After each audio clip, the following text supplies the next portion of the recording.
Yo, what's good, guys? Welcome back to the channel. What's that? No more crappy mic? Yep, we finally upgraded the audio quality. Some of those past videos, man, they were rough. But today we're talking top 5 pitchers in MLB The Show 25. Last time I dropped the top 5 players at each position, and you guys went crazy. Over 1,000 views, nearly 30 likes, and a boatload of comments. It is by far my most popular video out there. I seriously appreciate all the love and support. It really means a lot to me. So today I'm not going to just give you a basic top 5. We're breaking it down by top 5 right-handed starters, top 5 left-handed starters, and we'll do the same thing for relievers too. So no matter what you're looking for, if it's help for your rotation or the bullpen, I got you covered. And if you're back and still haven't subscribed yet, what are you doing? Claim those OG bragging rights for later when we hit 100,000 subs. And of course, leave a like if you enjoy the content. Let's get into it. But before we begin, I want to share a few quick thoughts on how I personally evaluate pitchers in this game, because I feel like that's the number one question I see everywhere. I see it on Reddit, I see it on YouTube comments every day, on Discord. Everybody is always asking, who's the best pitcher? Who are you guys using out of your bullpen? So if you want to get a better idea of my mindset and criteria and how I approach when I'm analyzing a pitcher, stick around for the next couple of minutes. I really think it will help you all out a lot. But if you're just here for the rankings, no worries. I've got chapters and timestamps in a pinned comment below, so you can skip straight ahead to the list. That said, I do highly recommend you hear me out first. So as you're seeing on your screen right now, here are some of my stats with a few pitchers that I've used throughout the year, both in ranked seasons and weekend classic games. Now look, I'm not claiming to be some pitching guru or an amazing elite player by any means, but I do think I've got enough reps and I do have the credibility when it comes to breaking things like this down. That said, pitching this year truly feels like it's 70% luck, 30% skill, especially with how broken pinpoint pitching is right now. I'm sure you've seen your favorite content creator absolutely crash out over hitting a perfect release and the pitch will still end up right down the middle. That just should never happen. Pinpoint does not work this year. That's why I personally use pure analog. I just cannot trust pinpoint, man.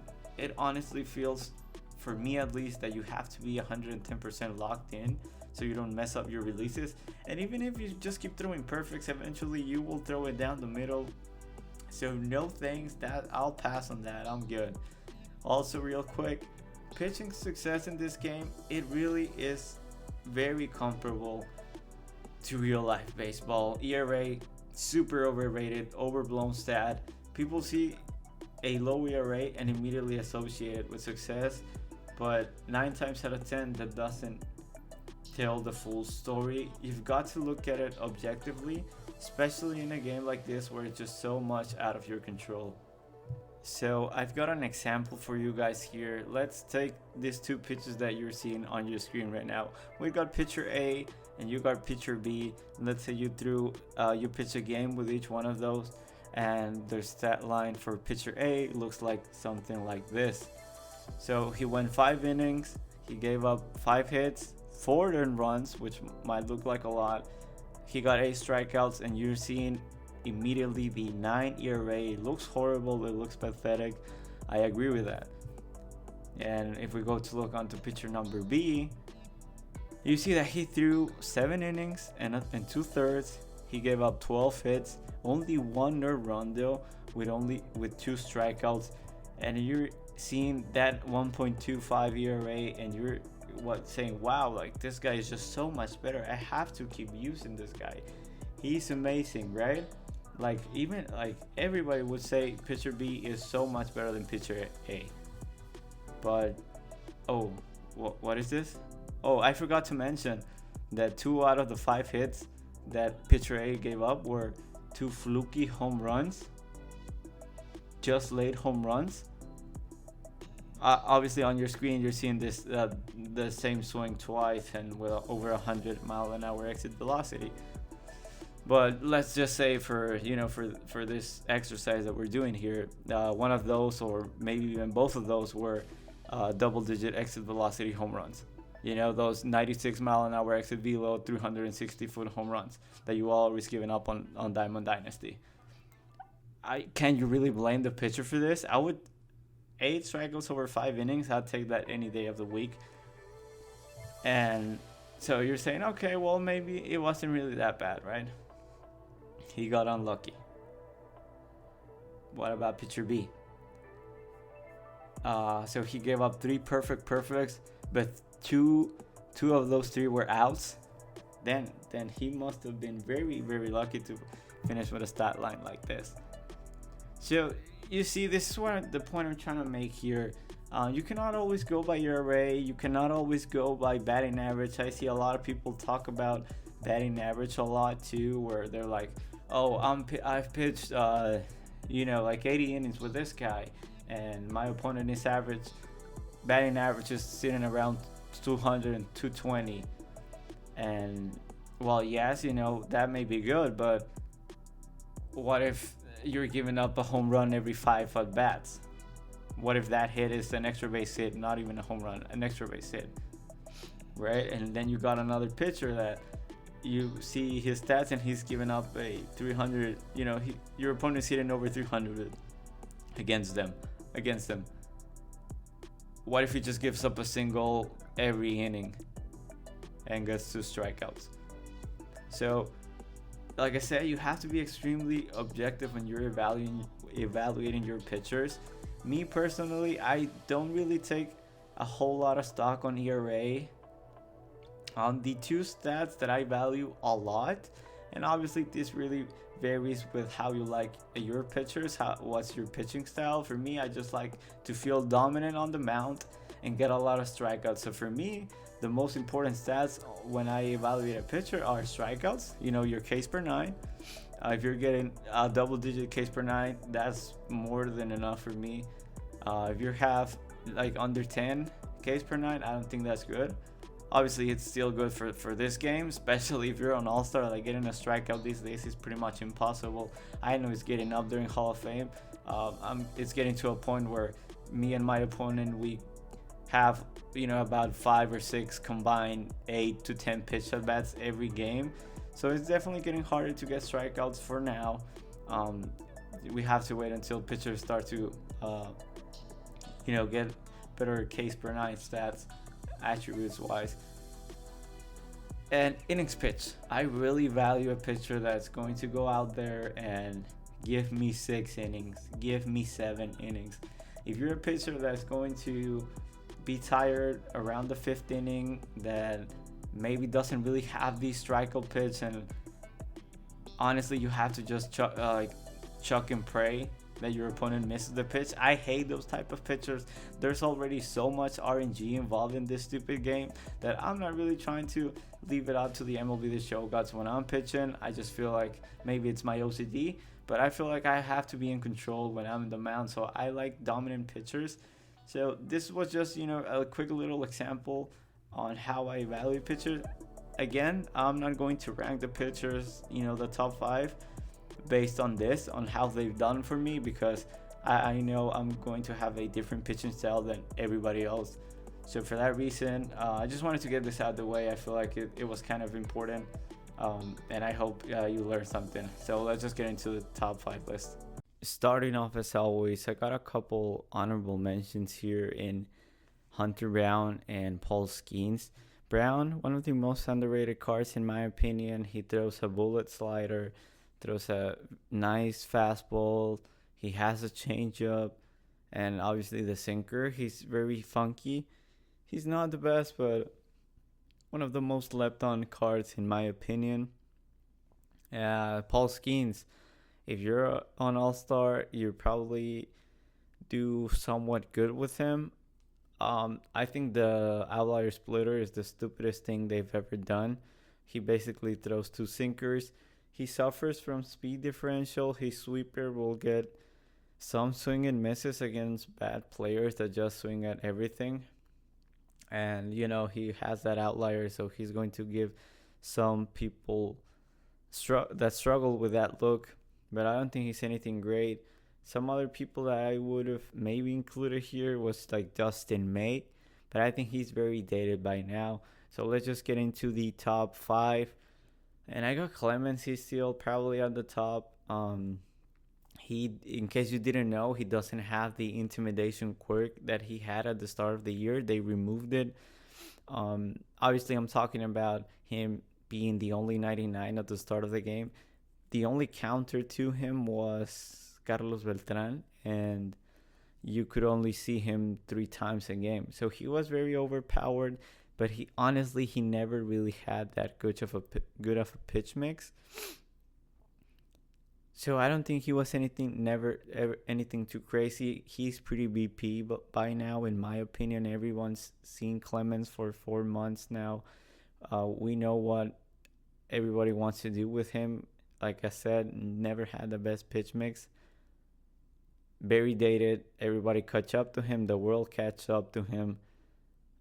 Doesn't have the best per nines anymore now that everybody's running with a goon squad. In this channel, in my last 3 videos. And I guess the number 2 pitcher here would be this Corbin Burns. He's kind of like the 1A, 1B with Clemens. If you face someone that's played this game for the past 5 years, he's probably going to get destroyed because there's been a Corbin Burns card pretty much every single year, and people know what you want to do with it. But kind of for a refresher, if you're facing someone that hasn't seen Corbin Burns this year, you're probably going to do very well, but I don't think you can get much great quality starts, especially for 90,000 or 80,000 stuffs. Last time I checked, he was like 86,000 stuffs. I tried him once, he was fine. Only pitched 3 innings because my opponent quit out of the game. But I only have 4 strikeouts. Obviously, he didn't give up a run. But I don't think he's definitely not worth 90,000 stuffs. But I would probably trust him a little bit more than Clemens right now. Sucks that the 2 best right-handed pitchers are, very, very expensive. Number 3, I got Nate Pearson. I still think he is the man. He's kind of like a mini Clemens. He has a better pitch mix, in my opinion, definitely better. And I feel like you can dot with this card. I don't know about you guys, but I was able to dot with this card. I know if you saw the video earlier, if you didn't skip to this part, this Nate Pearson only had 10 innings pitch this guy online, but I used him a lot when I was playing co-op with my buddy, and I was dominating with this card, man. I was getting like 10 strikeouts per game. He's very good. He was great for me when I used him on solos too. He's kind of dated by now, but you can easily run a Blue Jays boost very easily with Jeff Hoffman. I still think he's relevant. He would be the 3rd guy that I trust the most here. And number 4, I had Greg Maddux. Initially, I wanted to be like a 2-headed monster with Greg Maddux and Roy Halladay, but seeing on your screen now, this Roy Halladay really ain't it. Like, he doesn't have the per nines, and I think his pitch mix is a little bit worse. Obviously, if you're an all-star, please do not even think about using these cards. They're going to get absolutely smacked. And honestly, even on Hall of Fame, like, if you're not one of the players that is absolutely blessed by the MLB The Show gods, that you're just able to dot every pitch on the black every single time, on the corner, the changeup, the sinker, the cutter, every single pitch on Maddox Arsenal, I don't think you're going to do very well with him. But if you're a pitching guru, if you really pride yourself on pitching and you consider pitching an art, then he's definitely going to be probably your best pitcher. Just because you're going to be able to dot everything. Roy Halladay, I think he's going to be a little bit worse, but again, you could probably still use him. Please, again, do not use these guys on All-Star. And finally, at number 5, I really didn't know where to go with this, but I'm just throwing Mizio because he's very funky. I know he's a 3-pitch pitcher, basically because he throws a curveball, which you don't really want to overthrow it. But he's very janky. I know his outlier slider does not work right now. They never fixed it. Thank you, SDS. But janky, he throws very hard. And if you're on a bad server, like you're going to be 85% of the time, you're going to have you're going to struggle a little bit to start the game. But Again, this is not a pitcher that you're going to throw more than 5 innings. I don't think you're ever going to get more than 6 innings out of him, and that's a stretch. But I think he's still usable. We move on to the left-handed starters. Again, a couple honorable mentions here. Kershaw.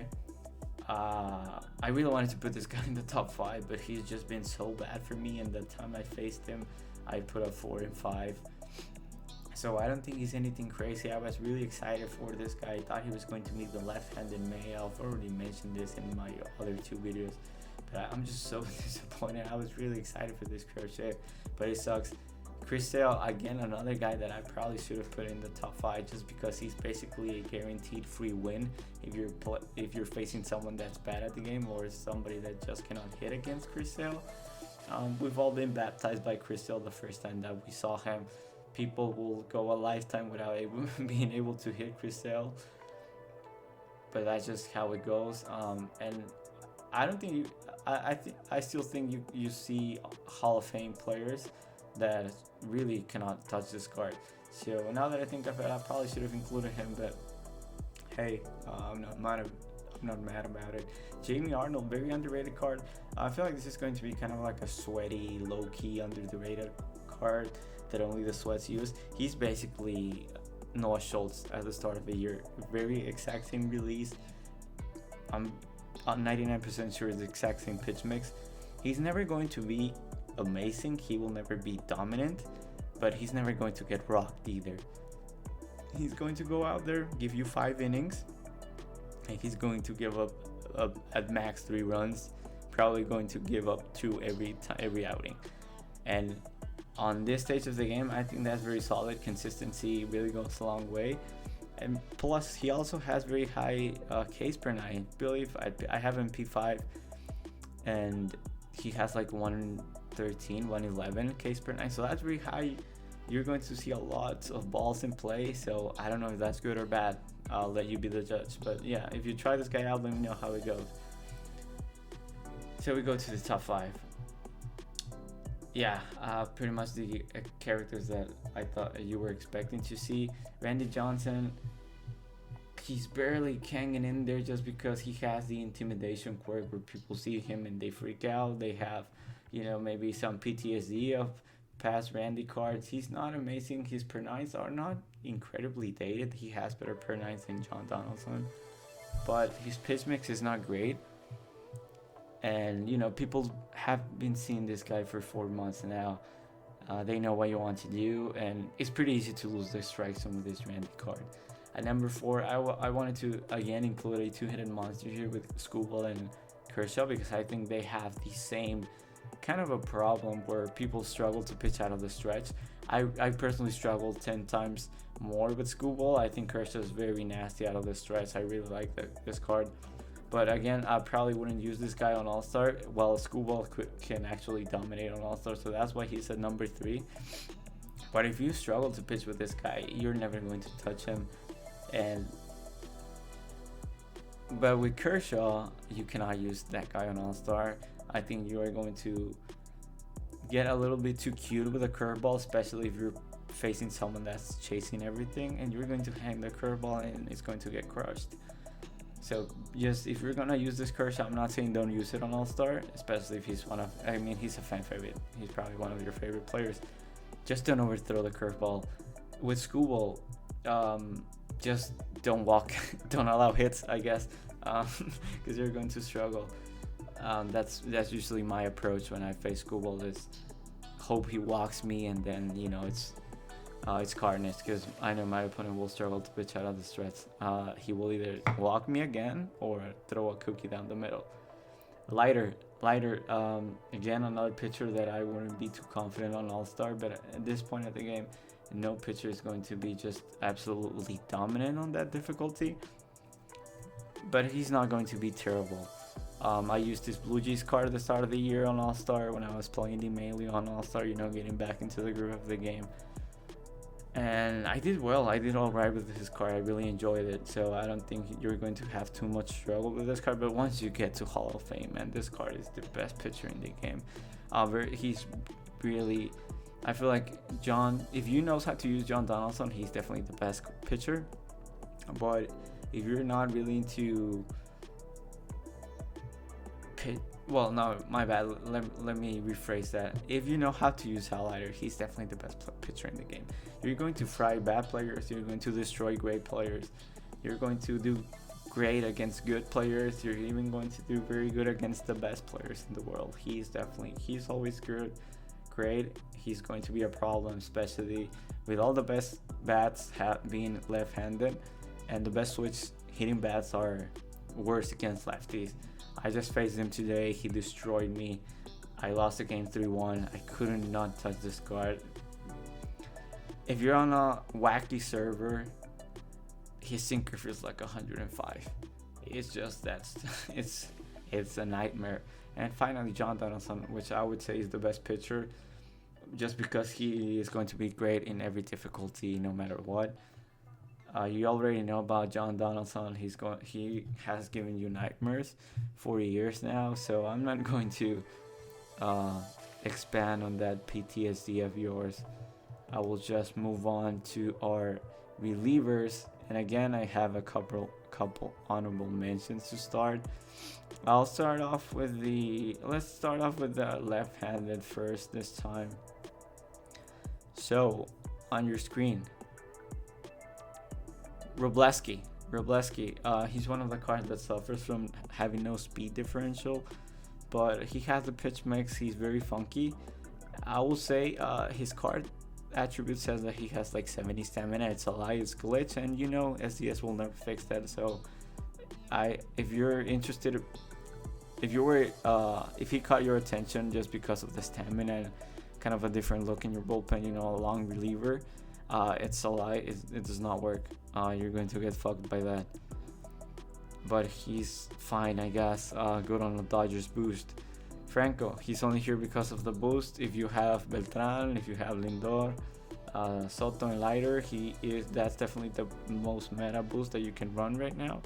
And he's actually decent. Like, he's not bad. That screwball is going to be problems once you get to Hall of Fame. And you can actually dot that sinker with this card. I really enjoyed him. He's not great. He's not just amazing, but he's not going to be terrible. And Josh Hader, he's here because he is my granddad. I've never been able to hit this card. I don't know what it is. It doesn't matter if I'm hitting righty with a righty. If I'm hitting lefty, I can never touch this card. Once he comes in, it's basically a guarantee 6 outs, free 6 outs for my opponent unless I get lucky. But I know some bad players also struggle to hit him, and good players usually tend to just blast him. But that's that. So we go on into the actual top 5 left-handed relievers, and you know, I'm pretty sure you would have probably guessed at least 4 out of these 5 guys that I have right here. Chapman, he's been the best, one of the best guys. Kind of surprised me, but people just see Chapman and they freeze, they panic. Well, I don't think he's that great. Attributes wise, he's definitely good on that mental aspect of the game. Morejon, disgusting sinker. He's solid. One of the best left-handed relievers, in my opinion. Just kind of like a setup man, or someone that can throw 2 innings before your opponent catches up, because he has 5 pitches. He has over 80 control and break on all of his 5 pitches, so he is amazing. Danny Columbe, probably the second best reliever in the game, in my opinion. I wouldn't say he's the best closer, but he is a guy that will give you 3 innings and will shut down your opponent. Again, you have to be in Hall of Fame to be using this guy. He's kind of like a Maddox, but he's funky, and it feels like he can dot everything he's able to dot, and I think he's better than Maddox. Matt Strom, I've been shelled with this card every time I tried to use him. I was getting shelled at the start of the year with his 33 overall gold, and I've gotten shelled with this card to the point that I just don't use him anymore. But I know he's funky. He has great breaks on his pitches. He has the pitch mix, especially this one with the slider and the changeup. So you can cheat with this card, but for some reason I don't know how to use him. And finally, Andrew Miller. He's been sneaky good for me. I know some people hate him. Some people think he's the best reliever in the game. He's very janky. You're going to be spamming that slider against both sides, honestly, lefties and righties. He has the stats. He's funky. He's 6'7", and he has a pitch mix unlike his Jolt card series. So let's move on to the honorable mentions for the right-handed relievers. Munoz, I know the last time I ranked pitchers, some guy came in and was like, hey man, I've thrown 200 innings with Munoz and my opponents are batting like $120. Well, first of all, how in the world have you how do you have 200 innings pitched with Munoz? I'm not trying to be a jerk here, but I don't really think or rate offline play, which I assume he was. I don't know how in the world he threw 200 innings in. By that time, Munoz probably was out for like 4, 5, 6 weeks. Relievers can throw 2 innings at most, so I'm assuming he was playing offline. So I'm not trying to shit on that guy, but I just put him here because if he sees this, he's going to be pissed at me. But he's just there. He has the stats. He has the stats, but I always shit on him. And I used him. I used his spotlight card, which is the card that the other guy was talking about. And I did good with him for a while until I just got shit on, and it was like, okay, I was right. This card it just sucks. And that's one of the main reasons I rate cards is how I do against them. If I think they're easy to hit and I'm not the best player, I think everybody's going to destroy it. So if I destroy Andres Munoz, which I do consistently, every time I see him, it's a guaranteed home run for me. I assume everybody's going to do the same. The guy in the comments was like, it's a skill issue. Maybe it is. I don't care. Darren O'Day, I think if you're not on Legend, he's not on your bullpen. On Hall of Fame, I think he's going to get destroyed. His pitches are extremely flat. They don't break at all. And we've seen this O'Day all year. I don't think he has the gimmick anymore. Again, someone that's not very good at the game may struggle with him, but it only takes one slam swing to get a perfect home run off of this guy. I don't think he's that good. And Devin Williams, another card that's probably better on Legend. That screwball is definitely disgusting, like we say with Valenzuela. On Hall of Fame, if you can kind of dot with it and throw strikes with a screwball, you're going to be fine. But I don't think he has anything special. So for me, he's just here as an honorable mention. And honestly, for right-handed relievers, there's just so many that I could have included here. It was so hard for me to narrow it down to 3. I know I can talk about Bobby Suarez. I can talk about Randy Rodriguez. There's also Jason Adams. Some people will think highly of Clase, although I think he's probably one of the worst pitchers in the game. Some people really rate that Jesse Chavez card. Blake Trinan, Ottavino. Look, Weaver's still very usable. Raleigh Fingers really pains me not including him here, but the per-nines are just not there anymore. But yeah, I really had a hard time just picking the 3 honorable mentions. I just went with this 3. So top 5, Michael Kopech. He's still him. He has maxed out hits in clutch. Has a very nasty pitch mix. Incredible speed differential. You can tunnel everything, tunnels off of everything beautifully. The only problem is the control, the per-nines. But again, if you're someone that is just blessed by the MLB The Show gods, you're going to love this card because you're going to be able to dot that four seam, the slider, and the cutter. He throws extremely hard. He has outlier obviously, and the cutter and the slider have enough speed differential and they look the same out of the hand that you're going to have a lot of success with him. Honestly, I don't know why I don't see him anymore. People just see the low overall and shy away from him. Well, he has maxed out the 2 most important stats in my opinion. Ben Joyce, I think he's much better than Andres Munoz. He's literally the same card with even worse control, but he just works for me.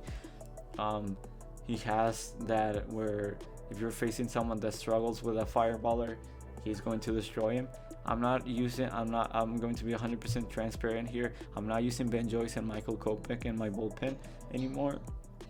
Just because I'm running 5 lefties, I think you're crazy if you're running 5 righties though.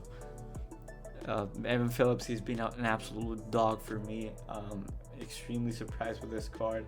He's kind of like a better version of Ottavino. He's not as funky, but that sweeper is absolutely disgusting. And you can dot it too, honestly. I've been very surprised by this Evan Phillips. He's been an absolute dog for me. Same thing with this Lee Smith. He just works. He's kind of like a upgraded version of Raleigh Fingers. Granted, he doesn't have that sinker, but he has the cutter. Beautiful speed differential. Everything tunnels off perfectly. He has a slider to complement that cutter with enough speed differential. He throws extremely hard. He's going to throw 102 consistently, and you can just abuse that 20-mile-an-hour differential with a fork ball. Honestly, I don't care about the per nines with this card. He has been him for me. And the best pitcher and best reliever in the game, Felix Bautista, not even close. He's disgusting with that sinker, with that threat of the sinker. He's the best closer. I don't know if I would say the best reliever because he's only a 1-inning shutdown guy. But for me, that's what I consider the best reliever in the game. He's just so dominant on the mound. This guy has aura. But that is going to be it. Those are my top 5 pitchers at every position. Let me know if you agree with me or you disagree with me in the comment section down below. If you enjoyed the video, leave a like, subscribe if you haven't already, to make sure you do not miss out on more MLB The Show content in the future. Until then, I'll catch you later.